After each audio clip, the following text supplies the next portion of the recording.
Macromolecules मिल जाएंगे, जैसे कि DNA, RNA, proteins, polysaccharide, lipids etcetera. ठीक है, इतनी बात समझ में आ गई? Yes sir. आपको मेन काम किसका है? डीएनए का। मेन काम किसका है? डीएनए का। तो सबसे पहले हम क्या करेंगे, सपोज करते हैं कि आपके पास बैक्टीरियल डीएनए आपका डोनर है, कि आपको बैक्टीरियल डीएनए लेना है, तो आप एंजाइम यूज करेंगे, लाइसोजाइम, है ना। तो that will break the wall of bacteria. Then आप अगर प्लांट का है तो सेलुलेज, एंड फंगस का है तो काइटिनेज एंड सो ऑन। ठीक है, तो आपको ये ध्यान रखना होगा कि कौन सा आप सेल ले रहे हैं।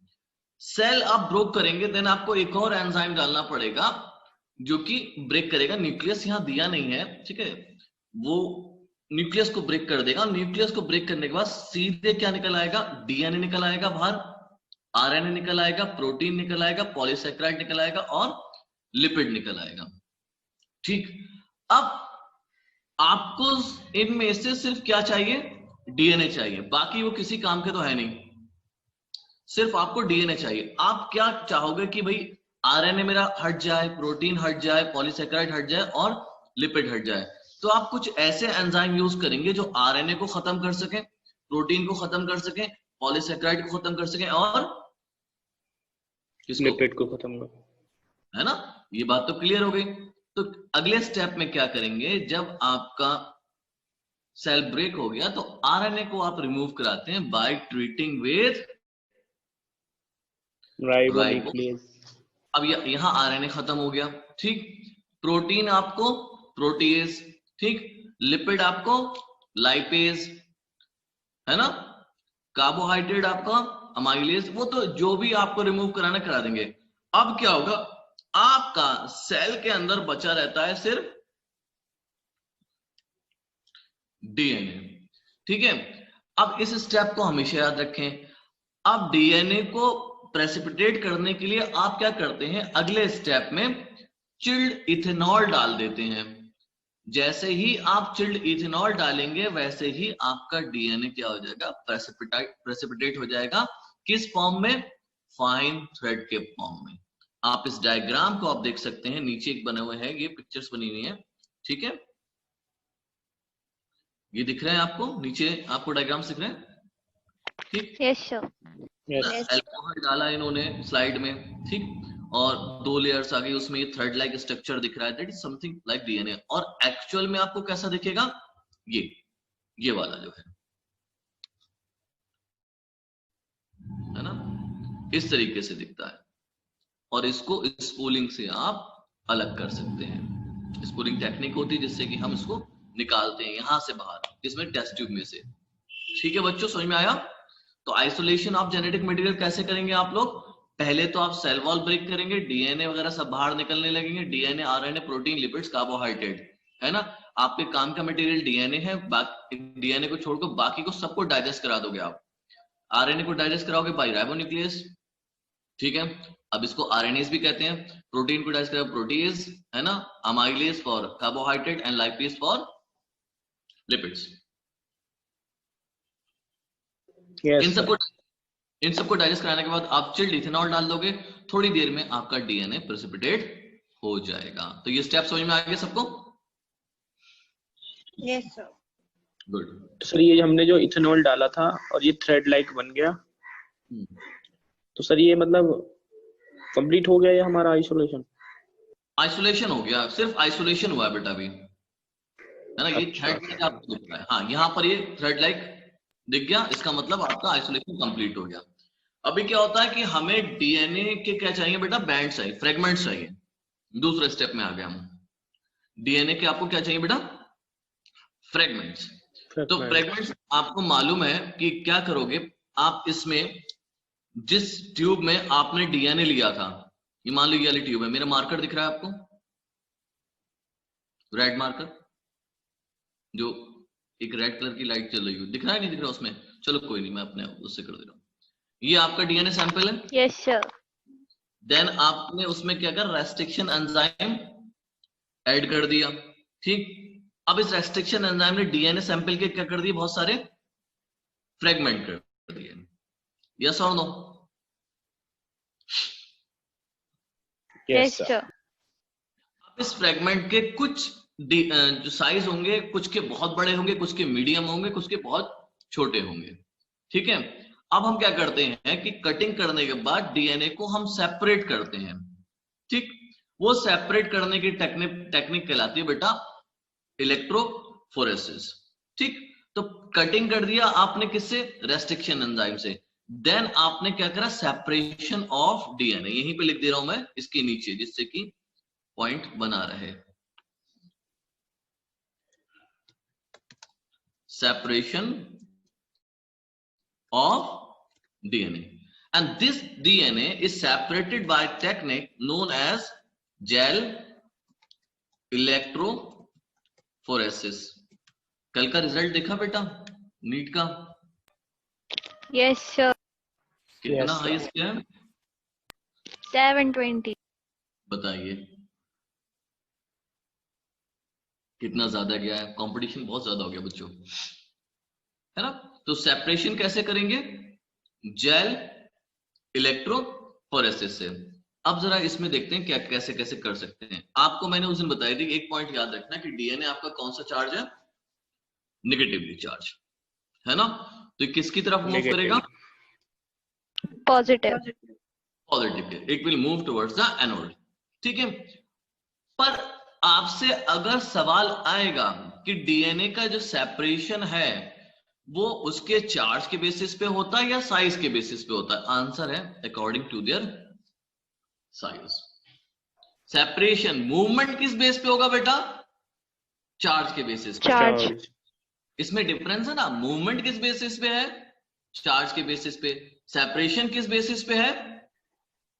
Size के। साइज। साइज के बेसिस पे। अब इस सेपरेशन करते कैसे हैं बेटा? एक जेल बनाया जाता है जिसका नाम है एग्रोस जेल। आपने क्लास 11 में पढ़ा होगा agar agar. Yes yes sir. और नो? पढ़ा है ना सबने? Yes sir. Yes sir. Yes agar sir. Agar, agar agar से एक बेसिकली एग्रोस बनाया जाता है जो कि पॉलीमर है सीवीड का। ये एग्रोस आपका क्या है कि जेल फॉर्म में रहता है और इसमें सीविंग इफेक्ट है, मतलब छलनी की तरह काम करता है। सीविंग जानते हो? छलनी। छलनी का काम होता है कुछ ही पार्टिकल्स को अपने में से निकलने देती है, बाकी जो बड़े बड़े पार्टिकल्स होते हैं उनको ऊपर रोक लेती है। भाई चाय की पत्ती देखिए आपने? Yes sir. Yes sir. तो डीएनए के जो फ्रेगमेंट है वो सेपरेट होते हैं उनके साइज के अकॉर्डिंग। ठीक, कैसे? बाय सीविंग इफेक्ट, छलनी वाला इफेक्ट। किसका? एग्रोस जेल का। तो आप क्या करते हो, एक चैम्बर लेते हो। चैम्बर मैं आपको आगे दिखा दे रहा हूं जिससे कि वापस पीछे इसी स्लाइड पे आएंगे, जिससे कि आपको आइडिया लग जाए हम बात क्या कर रहे हैं। एक सेकंड रुकना। कहां गया चैम्बर? अच्छा इसमें नहीं है, कोई बात नहीं। आई थॉट कि होगा पर इसमें है नहीं। नहीं, चलिए कोई बात नहीं, वापस ही करें बेटा। मैं बना के दिखा दे रहा हूं, कोई इतनी बड़ी बात नहीं है ना? देखो इस तरीके से, एक यहां बना रहे हैं, यहां पर भी नहीं बन रहा। व्हाइट बोर्ड ले चलते हैं आपको। ये देखो बेटा, ये दिख रहा है आपको? एक चैम्बर Yes होता sir. है, यहां पर आपका नेगेटिव रॉड लगी होती है, यहां पर आपकी पॉजिटिव रॉड लगी होती है। ठीक है, और इनसे जुड़ते हैं तार, इसके इलेक्ट्रिक तार, जिससे कि इसमें करंट पहुंचे। Current. ठीक, Yes. अंदर एक ट्रे होती है जो खाली होती है बेटा, बिल्कुल खाली होती है। इस ट्रे में थोड़ा स्पेस होता है जिसमें हम भर देते हैं अपना जेल। क्या भरते हैं बेटा? जेल भरते हैं, जैसे Gel. कि मैं अभी भर रहा हूं। ठीक, मैं आपको पूरी टेक्निक डिटेल में बता रहा हूं।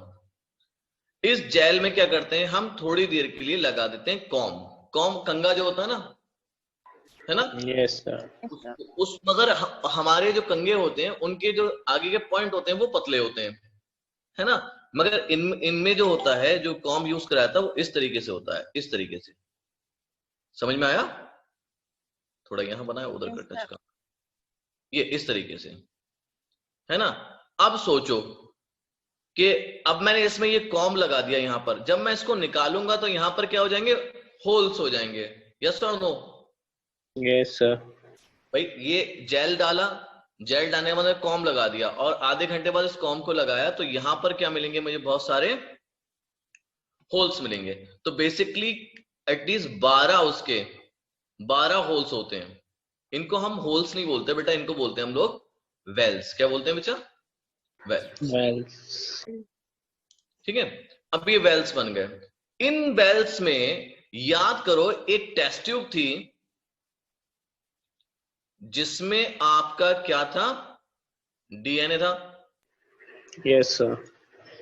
और उस डीएनए को आपने क्या करा था, रेस्ट्रिक्शन एंजाइम डाल दिया था, जिसकी वजह से इसके फ्रेगमेंट हो गए थे।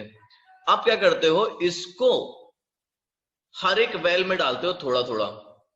ठीक है, अब हर एक वेल में डालेंगे आप, तो होगा क्या, जब करंट पास होगा तो डीएनए आपका मूव करेगा from negative to positive.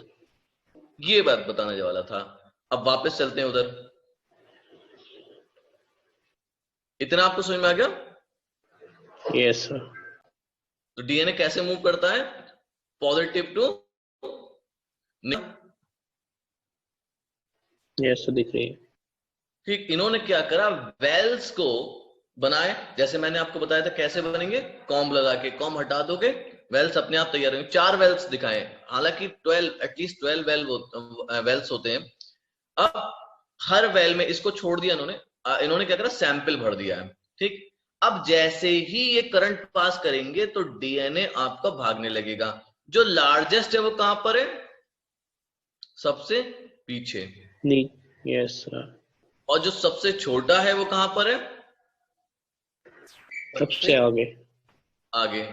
Clear हो गई बात?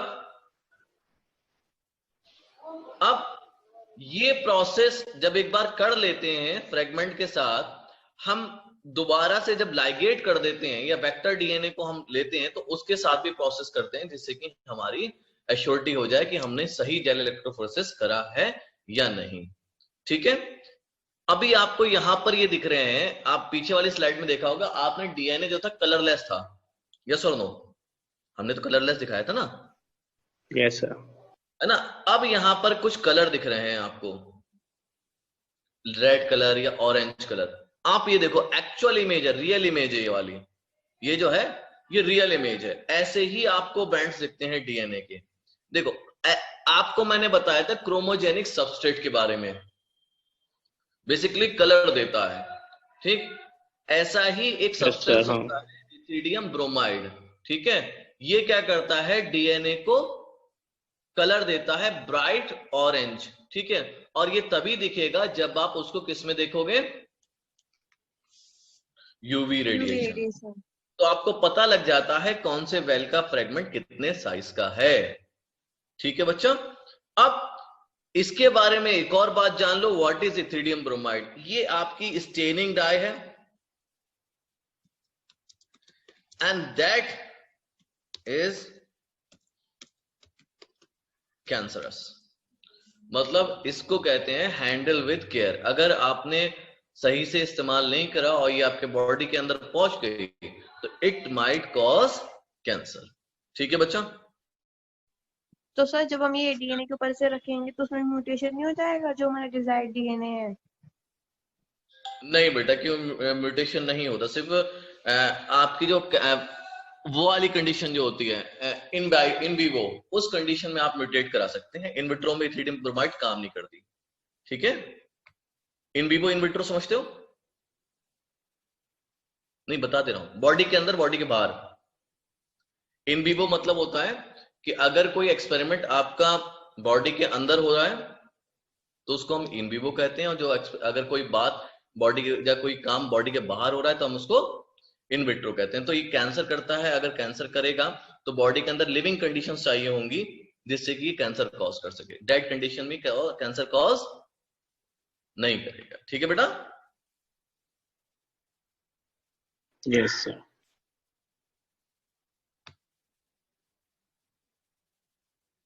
चलो, अब डीएनए आपका कट हो चुका है। ठीक, अब ये था एग्रोस जेल, यहां पर आप देखो ये बन गया आपका एग्रोस जेल। इसमें आपको बैंड दिख रहे हैं छोटे छोटे सब बच्चों को दिख रहे हैं? Ujjwal, Bhanu, Sneha, Ashutosh, yes yes sir, sir. वो हाँ सर देख रहे हैं। दिख रहे हैं? तो ये बैंड्स जो हैं बेसिकली, अब हम यहां छोड़ के इनको कुछ नहीं काम करेंगे। अब हम क्या करेंगे, एक बार ये इंपॉर्टेंट टर्म यहां पे लिखा हुआ है, इनको इल्यूट करेंगे, यानी कि इनको कट कर लेंगे एग्रोस जेल से। डीएनए बैंड्स का एग्रोस जेल से कट करना कहलाता है बेटा इल्यूशन। ठीक है, इनको कट कर लेंगे। अब हमारे पास जो हमारा जो जीन ऑफ इंटरेस्ट था उसको हमने क्या कर लिया है, कट कर लिया है। अब वेक्टर को हम कट करेंगे, मैंने कहा था वेक्टर के साथ भी हम लोग करते हैं इलेक्ट्रोफोरेसिस, याद होगा। अब वेक्टर को भी कट करने के बाद तो जो वेक्टर डीएनए है, जो जीन ऑफ इंटरेस्ट है, in the presence of ligase enzyme हम क्या करते हैं, जोड़ देते हैं। जैसे ही हम जीन ऑफ इंटरेस्ट को वेक्टर डीएनए के साथ मिक्स करेंगे, हमारा बन जाएगा रिकॉम्बिनेंट डीएनए। ठीक है, आपको इसमें याद रखना है या इल्यूशन। What is evolution?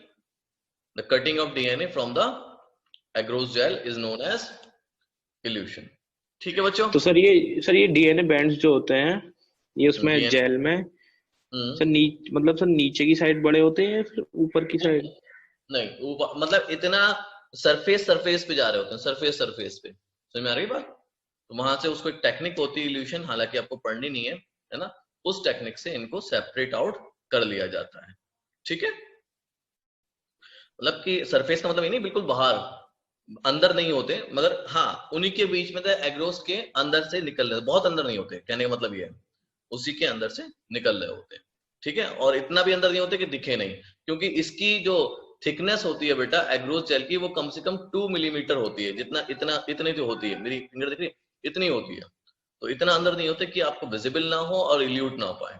ठीक है, यस सर।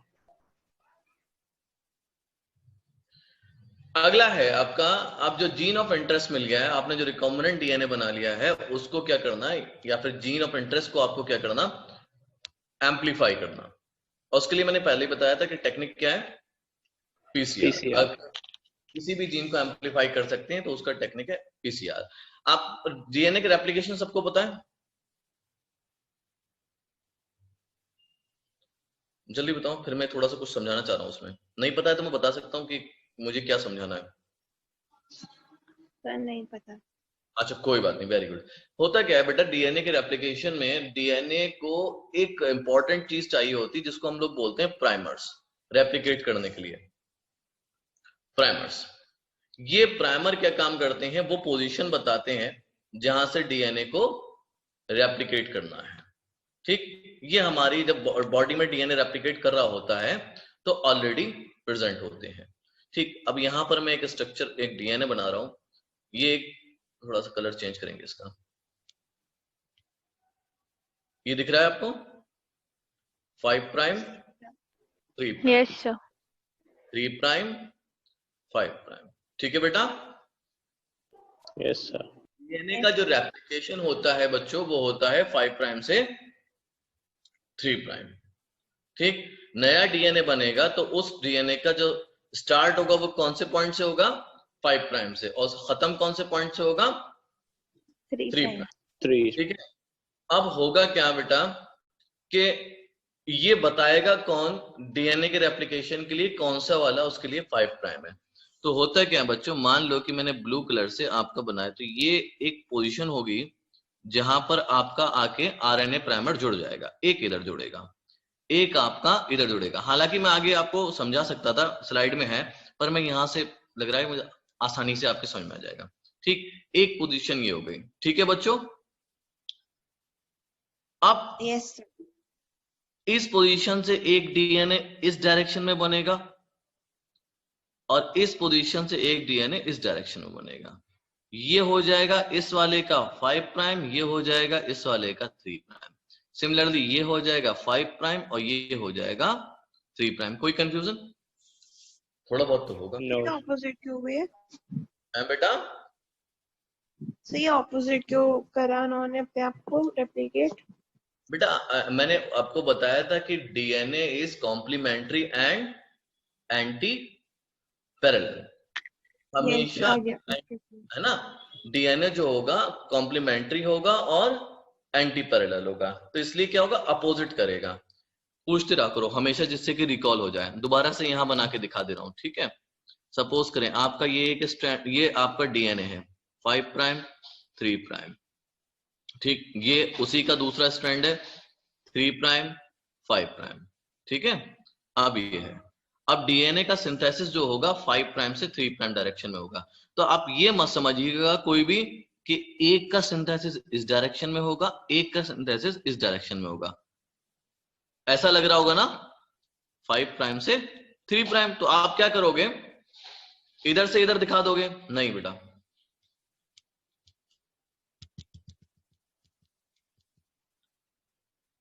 ये वाला स्ट्रैंड इसके लिए कैसा हो जाएगा बेटा, 5 प्राइम, तो डायरेक्शन ये हो गया, ये वाला 3 प्राइम। तो यहां पर आके आपका एक प्राइमर जुड़ता है जिसको हम लोग बोलते हैं आरएनए प्राइमर, या सिर्फ प्राइमर बोल लो, और इधर भी आके आपका एक प्राइमर जुड़ता है जिसको हम बोलते हैं आरएनए प्राइमर या सिर्फ प्राइमर। अभी एक बात देखो बेटा, है ना, अगर मैं इसको मानूं फॉरवर्ड जा रहा है, तो दूसरा वाला कहां जाए, कैसा है, उसके उल्टे डायरेक्शन में, तो इसको हम रिवर्स कह दें, ठीक? Yes sir. yes, तो प्राइमर हमें दो तरीके के चाहिए होते हैं, एक फॉरवर्ड डायरेक्शन में सिंथेसाइज कराने वाला, एक रिवर्स डायरेक्शन। वाला। अब सवाल ये उठता है, सर प्राइमर है क्या, है ना, ये सवाल है नहीं है कि सर ये Yes. प्राइमर आप बता रहे हैं है क्या। बेसिकली प्राइमर जो होते हैं, अगर हम लैब में काम करेंगे तो केमिकली सिंथेसाइज ऑलिगोन्यूक्लियोटाइड्स हैं, मतलब छोटे छोटे सीक्वेंस हैं जीन के, न्यूक्लियोटाइड्स हैं, ठीक? अब सपोज करो, वापस लेके चलता हूं, ठीक, मुझे लग रहा है वहां पर और आसानी से तुम्हें और अच्छे समझ में आ जाएगा, एक और स्लाइड पे हम जाएंगे, ठीक? अब जरा सीक्वेंस लिखते हैं हम, ठीक, ये सीक्वेंस है A T G C A T G C A T G, ठीक है बेटा? तो इसका कॉम्प्लीमेंट्री क्या होगा नीचे वाले स्ट्रैंड का, बताओ बेटा? C C A A T G C A A T G G C. C। अब यहां पर क्या है, यहां पर हमारा डीएनए का जो स्ट्रैंड होगा, यहां पर कुछ अलग चीज जुड़ेगी, मतलब अगर यहां पर सिंथेसाइज होना है तो यहां पर आपका जुड़ेगा प्राइमर। वो प्राइमर कुछ और नहीं है, आपका आर्टिफिशियल न्यूक्लियोटाइड्स हैं, तो प्राइमर में क्या जुड़ेगा, टी ए सी। ये इतना जो न्यूक्लियोटाइड, शॉर्ट न्यूक्लियोटाइड आके जुड़े हैं यहां पर, ये क्या कहलाएंगे बेटा, प्राइमर। बात समझ में आ गई? अब यही शॉर्ट न्यूक्लियोटाइड होंगे जो कि बताएंगे कि भैया इस डायरेक्शन में आप सिंथेसाइज करो, ठीक? अगर यहां पे आके जुड़ता तो ये क्या बताते कि आप इस डायरेक्शन में सिंथेसाइज करिए, तो ये वाला डायरेक्शन क्या बन जाता फिर, 5 प्राइम, और ये क्या बन जाता, 3 प्राइम, और ये क्या होगा फिर, 5 प्राइम, ये होगा 3 प्राइम, ठीक है? yes, sir. Yes. एक बार मॉलिक्यूलर बेसिस ऑफ इनहेरिटेंस सही से पढ़ना जरूरी है, क्योंकि वो है ना, वो सारे चैप्टर्स ही कहते हैं ना कि बेस है वो। तो इतना समझ में आया? Yes, sir. आपको क्या चाहिए, आपको चाहिए प्राइमर, है ना, दो सेट, एक वो जो रिवर्स डायरेक्शन में कराए, एक फॉरवर्ड डायरेक्शन में कराए। दूसरा इंपॉर्टेंट चीज है डीएनए पॉलीमरेज, ठीक है? डीएनए पॉलीमरेज चाहिए। ये डीएनए पॉलीमरेज का काम क्या होता है, मैंने उस दिन भी बताया था, क्या काम होता है बेटा? मल्टीपल कॉपीज बनाते हैं डीएनए के, डीएनए के न्यूक्लियोटाइड्स बनाते रहना, या मल्टीपल। सर हाँ सर आपने सर बोला था कि मतलब जब आपने पूछा था कि 5 प्राइम से 3 प्राइम की साइड ही जाएगा, तो फिर सर आपने बताया था ना कि ये इस साइड जाएगा तो दूसरा वाला रिवर्स जाएगा, तो सर आपने तो उसको गलत बताया था। मैंने किसको बताया था, एक मिनट रुक जाओ, क्या अब यहाँ पर मुझे बताओ मैंने क्या गलत बताया था बच्चे? देखो मैंने ये बताया था, देखो देखो ये साइड चलते हैं, ठीक है, ये बताया था मैंने। इससे पहले भी कुछ बताया था? नहीं, इससे पहले तो मैंने ये बताया था बेटा कि अच्छा आप ये सोच रही हो कि मैंने बताया था अगर आप 5 प्राइम ऐसे भी लिखते हैं टू 3 प्राइम, ये कह रही हो अगर मैं कहूं कि इस डायरेक्शन से इस डायरेक्शन जा रहा है तो गलत बताया था। एक मिनट समझ लो, इस चीज को समझ लो, कंफ्यूज नहीं होते, ठीक है। 2 स्टैंड बना रहा हूं, इसको समझ लो बेटा। अब मैं बिल्कुल आसानी से बना रहा हूं, 5 प्राइम 3 प्राइम, ठीक है। आशना थी, स्नेहा थी, स्नेहा। ये दिख रहा है? अगर तुमसे कोई पूछेगा कि डीएनए का सिंथेसिस कौन सी डायरेक्शन में होगा, आपका आंसर होगा 5 प्राइम टू 3 प्राइम। इसमें कोई आप कंफ्यूज मत होना, सिंपल तो जवाब दो 5 प्राइम टू 3 प्राइम। पर अगर तुमसे कोई, हाँ बेटा, हाँ बोलो। आप बोलिए सर। अगर तुमसे कोई डायग्रामेटिकली पूछे कि आप इसमें बताइए एक स्ट्रैंड है डीएनए का, अब बताइए मुझे कौन सी डायरेक्शन में डीएनए का सिंथेसिस होगा। इस 3 का यहां से शुरू होगा 5 प्राइम और यहां पर खत्म हो जाएगा 3 प्राइम, तो आप बताएंगे ये डायरेक्शन था डीएनए के सिंथेसिस का, from here 5 prime to here 3 prime. इस कॉन्टेक्स्ट में बात करी जाती है। अच्छा सर, ओके सर, समझ में आया कि ये बात करते हैं कि हम इस कॉन्टेक्स्ट में बात कर रहे हैं, ना कि इसके इस स्ट्रैंड के कॉन्टेक्स्ट में नहीं बात करते, ठीक। Okay sir. 5 प्राइम से 3 प्राइम की डायरेक्शन में। क्लियर हुआ बेटा? Yes sir. चलो गुड। तो पहला क्या चाहिए था बेटा? 2 सेट ऑफ प्राइमर्स चाहिए थे, दूसरा डीएनए पॉलीमरेज चाहिए, डीएनए पॉलीमरेज। अब प्राइमर्स मैंने आपको बता दिया, छोटे छोटे स्मॉल केमिकली सिंथेसाइज ओलिगोन्यूक्लियोटाइड्स हैं जो कि कॉम्प्लीमेंट्री रहते हैं रीजन ऑफ डीएनए के। अगर कॉम्प्लीमेंट्री नहीं होंगे तो कंबाइन नहीं करेंगे तो फिर आगे कोई काम हो नहीं पाएगा, ठीक है बच्चे। अब क्या है, स्टेप्स क्या है पीसीआर के? 3 स्टेप याद रखना, हालांकि मैं तुम्हें एक्स्ट्रा नॉलेज के बता दे रहा हूँ, होल्ड भी होता है, 4 होते हैं स्टेप, मगर उसको याद नहीं रखना, आप मत याद करो, है ना, अननेसेसरी आपके दिमाग में 4 चले, ऑप्शन में दे रखा हूं, नीट में 4 भी दे रखे हो, और हो सकता है उन्होंने उस हाई लेवल तक सोचा ना हो तो नंबर कट जाएगा। तो डीनेचुरेशन, एनिलिंग, एक्सटेंशन, ये 3 स्टेप है। डीनेचर करना डीएनए को, उसमें फिर जोड़ना, फिर डीएनए को एक्सटेंड करना, ठीक है। 3 स्टेप। पहला डीनेचरिंग, दूसरा एनिलिंग, थर्ड एक्सटेंशन। चलो अब इन तीनों स्टेप को हम लोग समझ लेते हैं कि डीनेचुरेशन कैसे होगा, एनिलिंग कैसे होगी और एक्सटेंशन कैसे होगा। देखो बेटा, हमने पहले ही बात करी थी, ये अगर आपने रेप्लिकेशन को थोड़ा बहुत भी याद होगा कि 2 स्ट्रैंड होते हैं डीएनए के जो कि आपस में बाइंड रहते हैं, ये तो सबको पता है। Yes sir. और हर स्ट्रैंड पे एक नया स्ट्रैंड बनता है, हर स्ट्रैंड पे, इस पे भी एक नया स्ट्रैंड बन जाएगा, इस पे भी एक नया स्ट्रैंड बन जाएगा, ठीक। और जिस स्ट्रैंड पे नया स्ट्रैंड बनता है वो कहलाता है आपका टेम्पलेट, ठीक। अगर मान लो, ठीक, ये 2 स्ट्रैंड हैं, ये अगर जुड़े रहेंगे तो नए स्ट्रैंड के लिए जगह ही नहीं है कि वो स्ट्रैंड बन जाए, है ना भाई। ये 2 स्ट्रैंड जुड़े हुए हैं, यहां पर मान लो ये दोनों स्ट्रैंड जुड़े हुए हैं, तो ये वाले, ये जो है, ये दोनों स्ट्रैंड जुड़े हुए हैं, इनमें कोई गैप नहीं है, तो कोई जगह नहीं होगी कि इसमें नया स्ट्रैंड बन जाए, ठीक। पर अगर ये दोनों अलग अलग हो जाएं, जैसे कि यहां पर देखो आप, इस डायग्राम में क्या है, ये 2 स्ट्रैंड है ना, ये आपस में जुड़ा हुआ है, पर जैसे ये अलग होता है तो जगह बन गई है नए स्ट्रैंड को बनने के लिए। यहां देख सकते हैं आप, दिख रहा है आपको, है ना। अगर डीएनए को बनाना है या डीएनए की कॉपीज बनानी है तो सबसे पहला स्टेप क्या होता है पीसीआर में?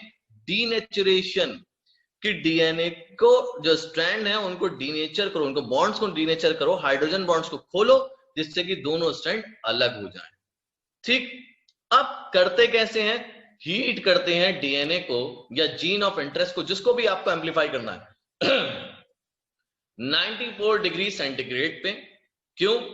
डीएनए को सेपरेट करने के लिए, उनके स्ट्रैंड सेपरेट करने के लिए। अब ये दो स्ट्रैंड है मान लो, है ना, इनको ये जुड़े हुए थे, आपस में जुड़े हुए थे, इसमें मैं बहुत पास में लिख रहा हूं, ठीक। अब ये दोनों अलग हो गए।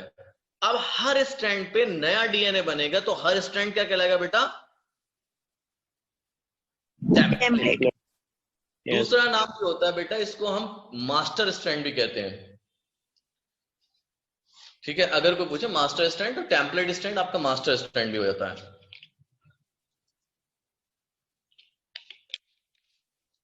ठीक है बच्चों? Yes sir. तो हमें इतना स्टेप समझ में आ गया होगा, व्हाट इज डीनेचुरेशन।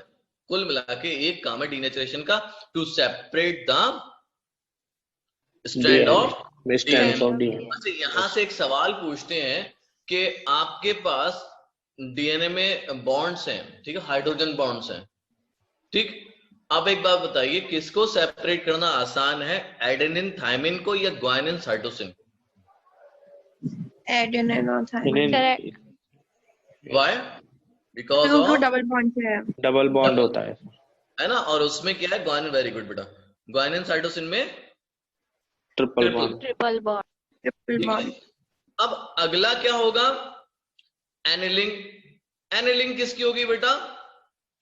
प्राइमर्स की, जो दो प्राइमर थे उनकी एनिलिंग होगी, ठीक है।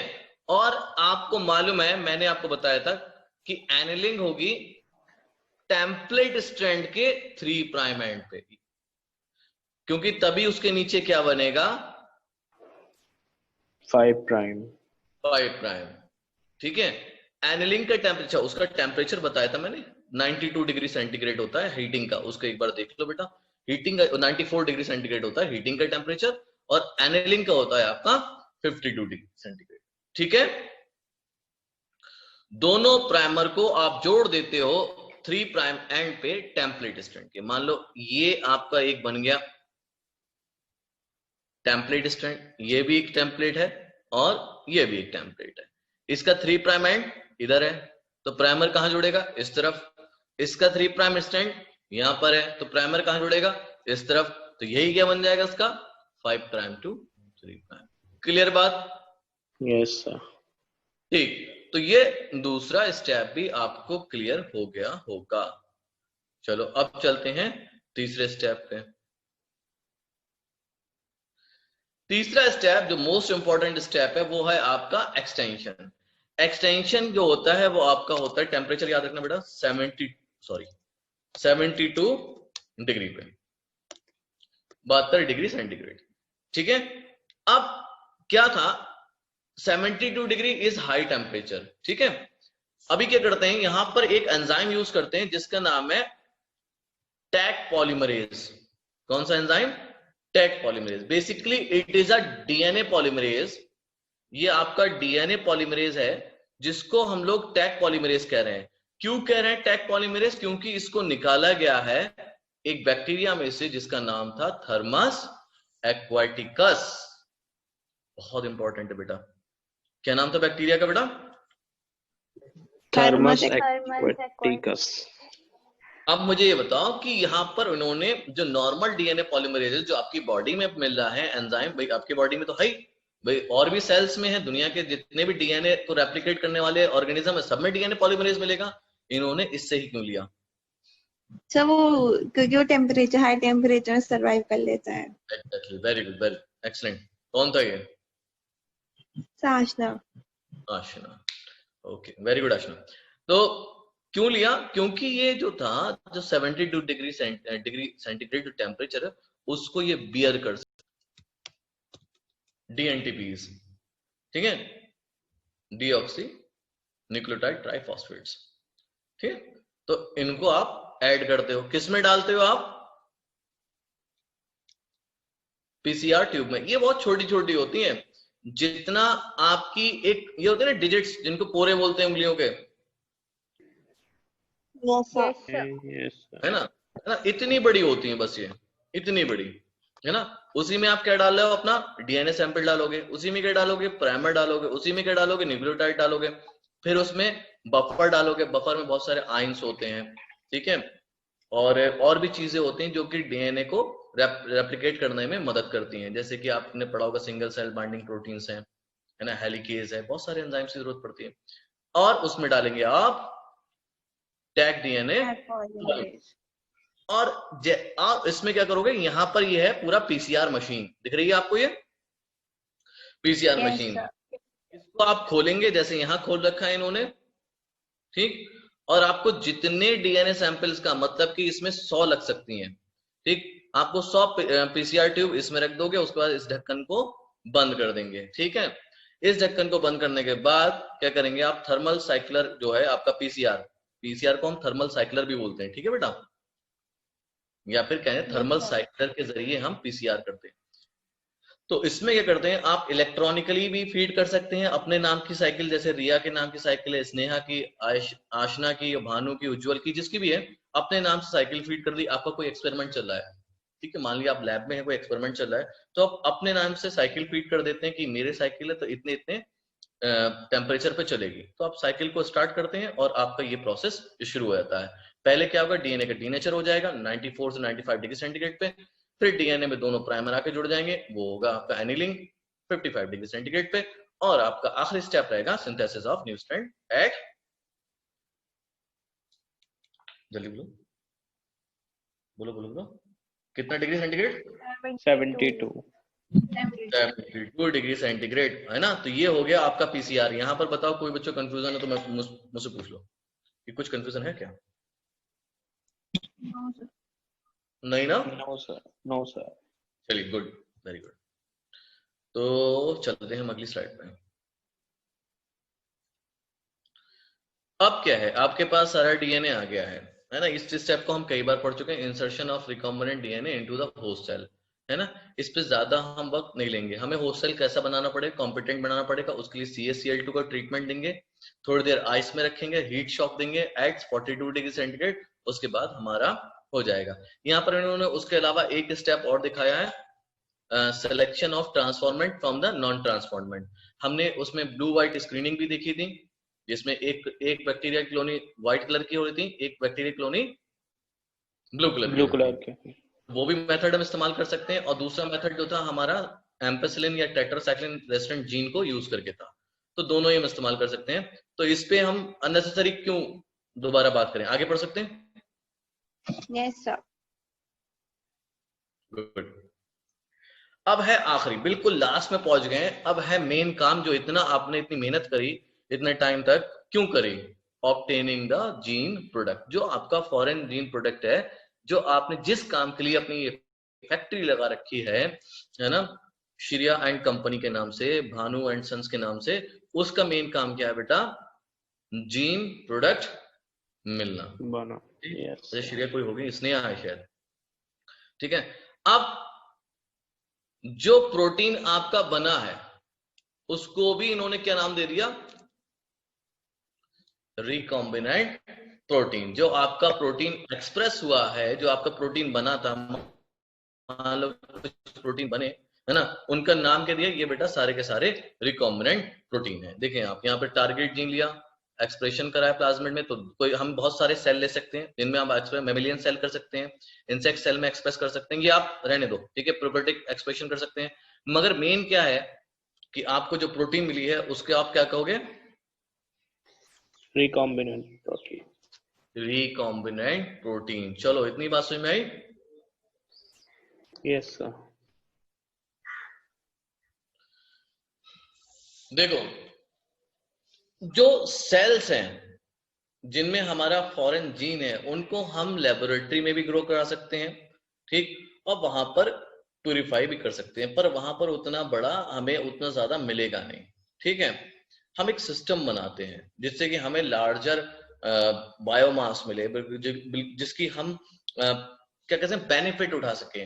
तो एक सिस्टम होता है, एक होता है बैच कल्चर सिस्टम, एक होता है कंटिन्यूअस कल्चर सिस्टम, जिसमें हम बैक्टीरिया या फिर किसी भी ऑर्गेनिज्म को ग्रो करा रहे होते हैं।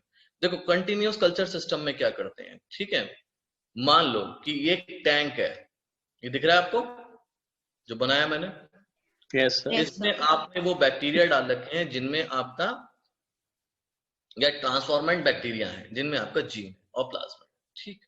अब इनको ग्रो करने के लिए क्या चाहिए होगा? मीडियम चाहिए होगा, यस और no? Yes sir, yes sir. अब मैंने इनको मीडियम प्रोवाइड करा दिया, ठीक, ये मीडियम प्रोवाइड करा दिया जिसमें ये ग्रो कर रहे हैं, ठीक।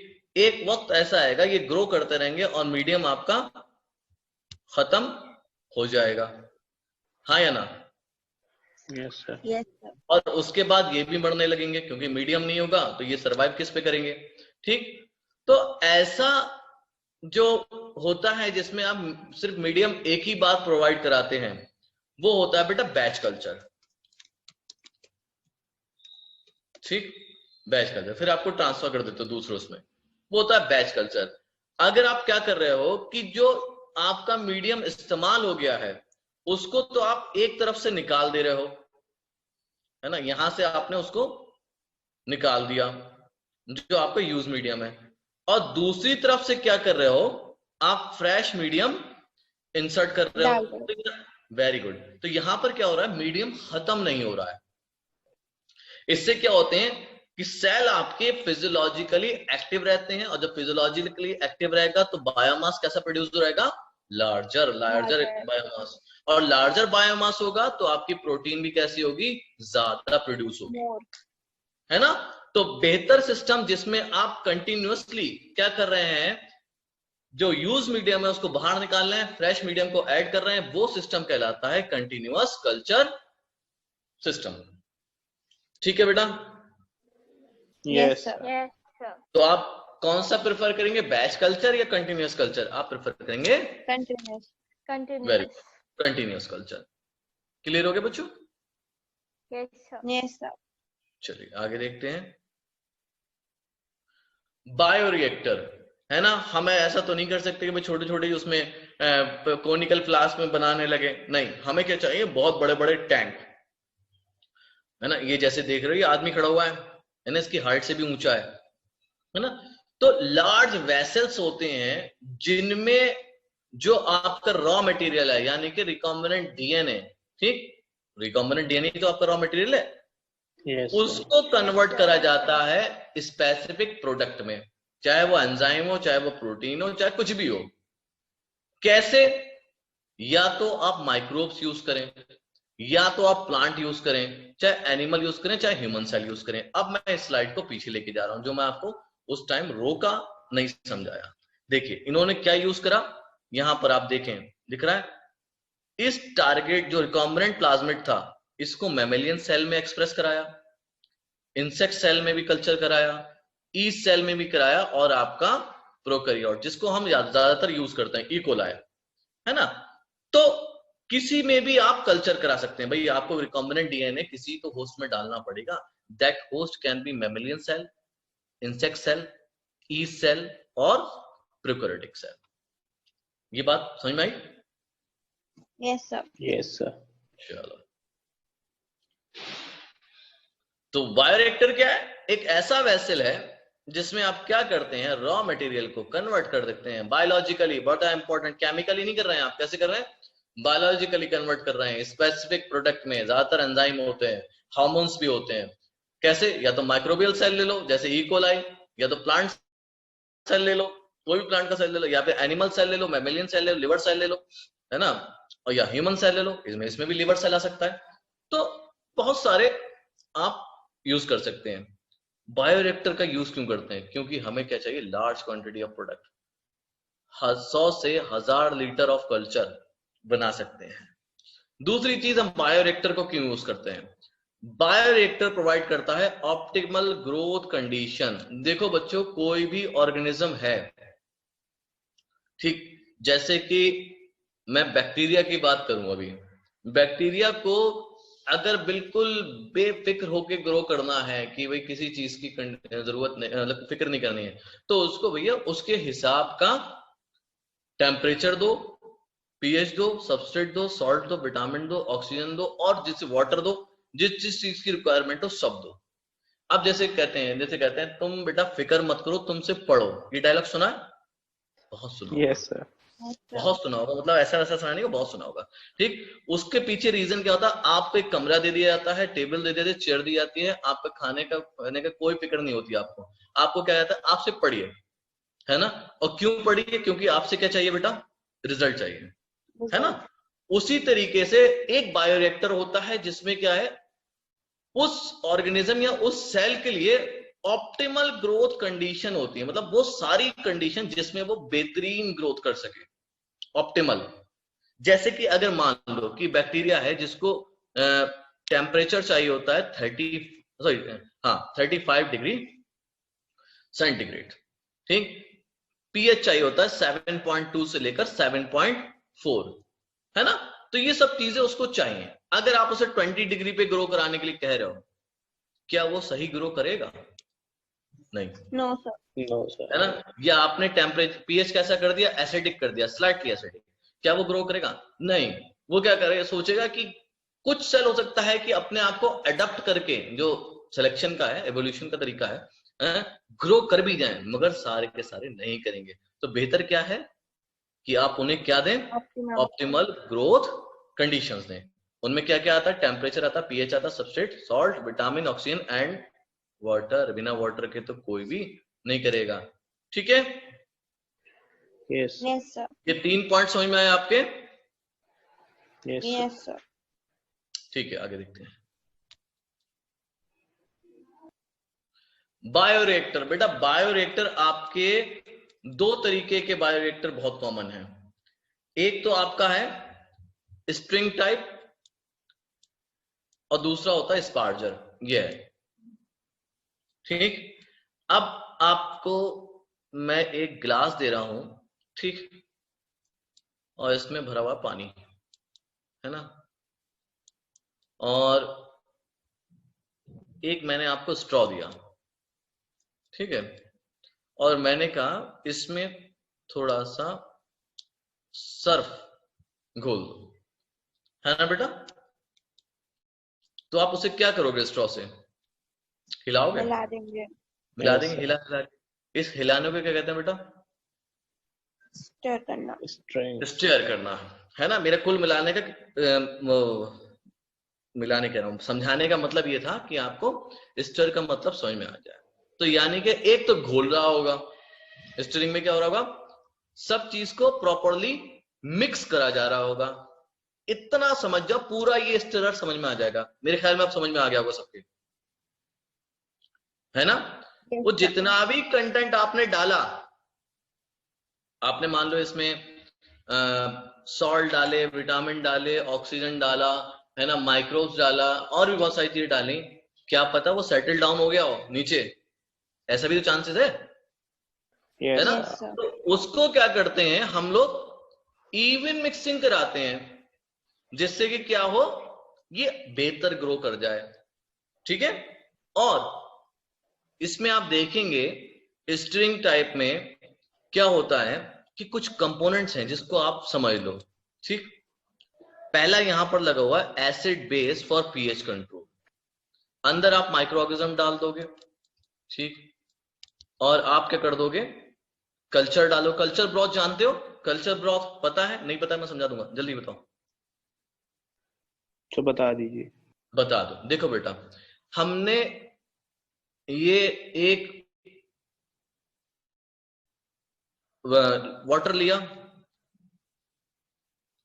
और हमें मालूम है बैक्टीरिया की रिक्वायरमेंट क्या क्या, मिनरल्स, आयंस, विटामिन, जो भी रिक्वायरमेंट है, ग्लूकोज, लैक्टोज, जो भी उसको अमाइनो एसिड, हमने इस वाटर में ऐड कर दिया। क्यों? बैक्टीरिया को क्या करने के लिए, ग्रो करने के लिए। उसको हम लोग बोलते हैं कल्चर।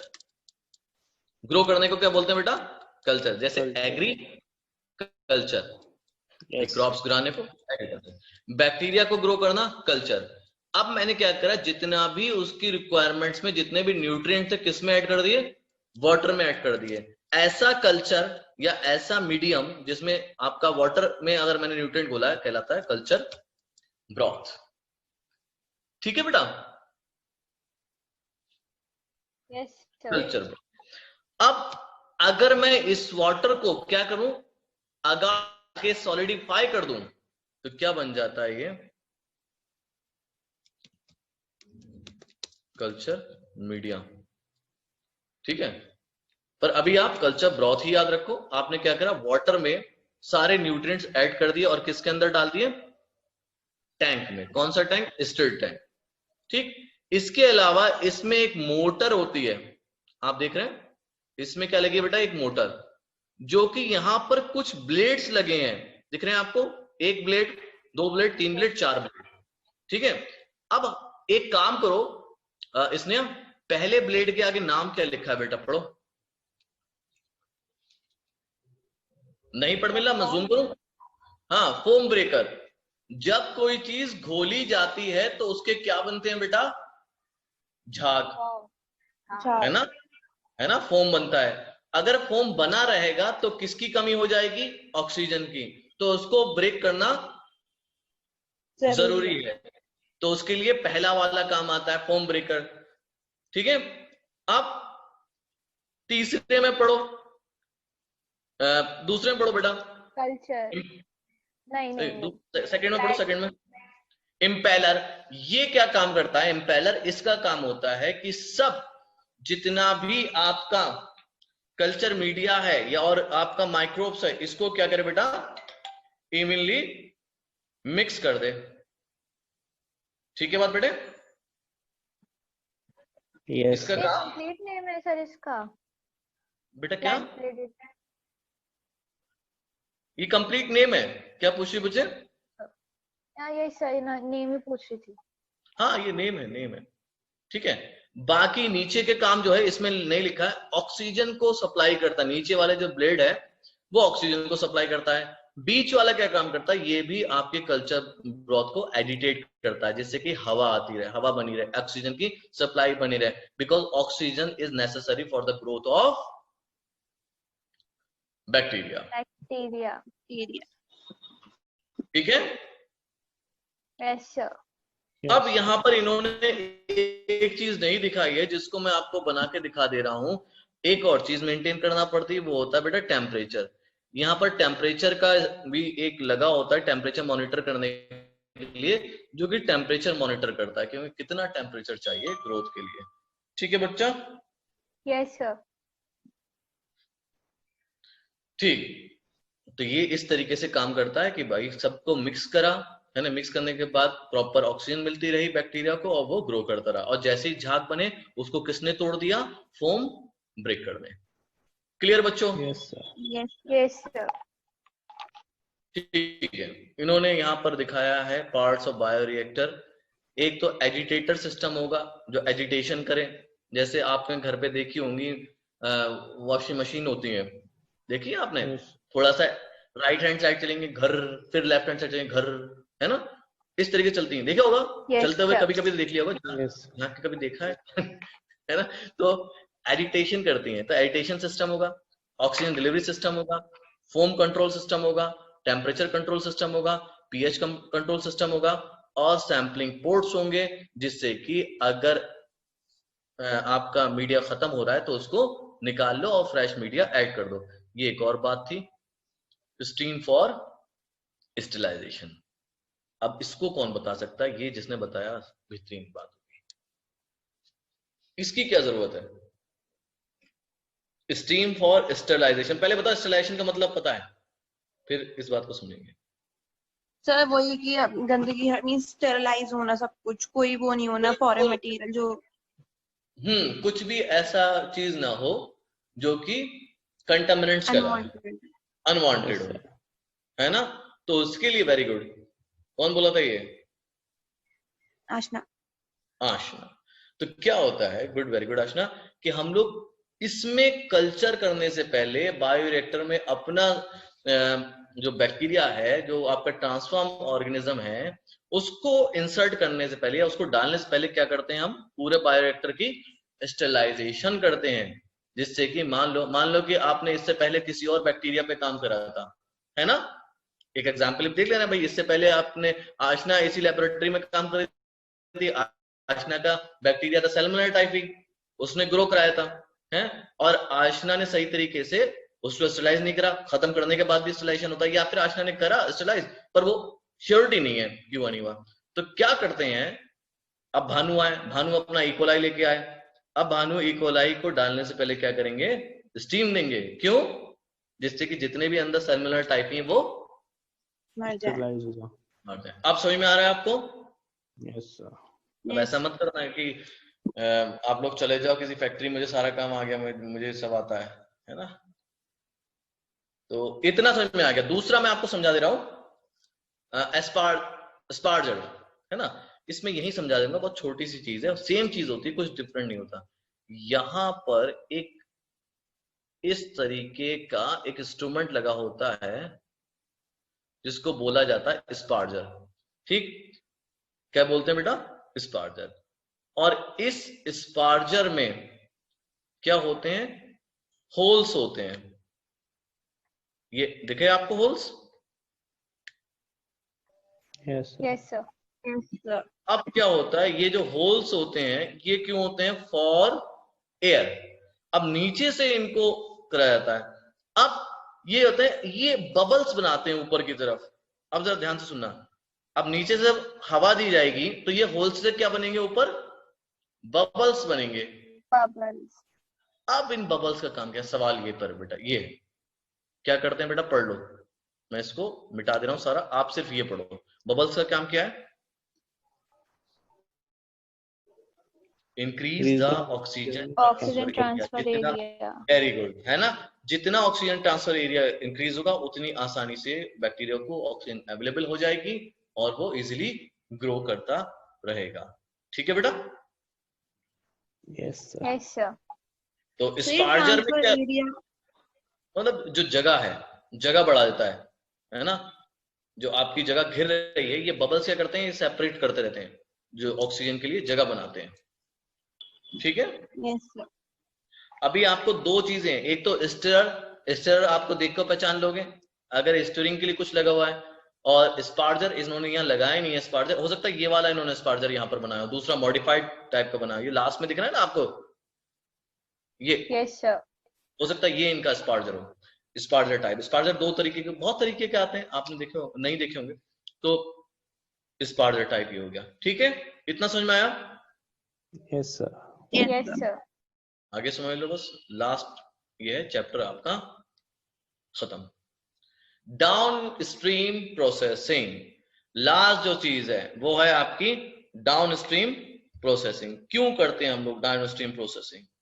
ठीक बेटा, ये क्या है कि आपने जो प्रोडक्ट बायोरिएक्टर में बना रहे थे, ठीक है, उस प्रोडक्ट में आपके क्या क्या चीजें होंगी, आप बताओ, मुझे खुद बताओ। उसमें तो आपका इकोलाई भी है, यस और no? Yes sir. Yes sir. अच्छा, इकोलाई भी है, और इकोलाई ने जो टॉक्सिन प्रोड्यूस करा है वो भी है ना। तो Yes, हम sir. क्या करते हैं, और आपका कल्चर मीडिया भी है, तो पहले तो क्या करना पड़ेगा, और आपका प्रोटीन भी है, तो उस प्रोटीन को उन सब चीजों से क्या करना पड़ेगा, सेपरेट सेपरेट एंड प्यूरिफाई करना पड़ेगा। ठीक है, ये जो प्रोसेस है, ये जो स्टेप है, सेपरेशन एंड प्यूरिफिकेशन, ये कहलाता है बेटा डाउनस्ट्रीम प्रोसेसिंग। बात समझ में आई? आप ऐसे ही नहीं दे सकते। ठीक है, अभी क्या होता है, इसमें क्या होता है कि इसके अलावा जब आपका प्रोडक्ट बिल्कुल प्यूरिफाई और सेपरेट होकर आ जाता है, उसके बाद 4 स्टेप होते हैं। सेफ्टी देखी आती है उसकी, एफिकेसी देखी आती है, कितना काम का है, फिर उससे क्या रिकवरी हो रही है नहीं हो रही है, और लास्ट में कॉस्ट, कि कितनी कॉस्ट लग रही है, तो उसके बाद हम मार्केट में बेचते हैं। और अगर इसको सिंपल सी लैंग्वेज में बताऊं तो इसके जो प्रोडक्ट आपका है, जैसे मान लो कि आपने अभी इंसुलिन मार्केट में मान लो कि 100 रुपए का इंजेक्शन है, ठीक है बेटा, हाइपोथेटिकल बात है, ठीक, आप लोग में से किसी एक ने इंसुलिन बनाने शुरू करी, कंपनी लगाई, और आपने उसको देखा कि मैं इसको 80 रुपीज में दूंगा और प्रॉफिट कमाऊंगा। ठीक है, ये आपके दिमाग में ये था, पर उस इंसुलिन को मार्केट में भेजने से पहले आप क्या करोगे? प्यूरिफाई, बिल्कुल प्यूरिफाई करोगे, सेपरेट करोगे, उसके बाद clinical test. Very good, test करेंगे, आप क्लिनिकल ट्रायल करेंगे जिससे कि आपको पता रहे कि भाई इसके कोई इफेक्ट तो नहीं आ रहे, कहीं मेरा जो बनाया है मैंने मॉडिफाइड करके उसमें कोई दिक्कत तो नहीं, और क्वालिटी कंट्रोल टेस्टिंग होगा। ठीक है बच्चों? Yes sir. Yes sir. कोई कंफ्यूजन किसी को? No sir. No sir. नहीं ना? तो ये आपके समझ में आ गया है, तो हम इसको यहाँ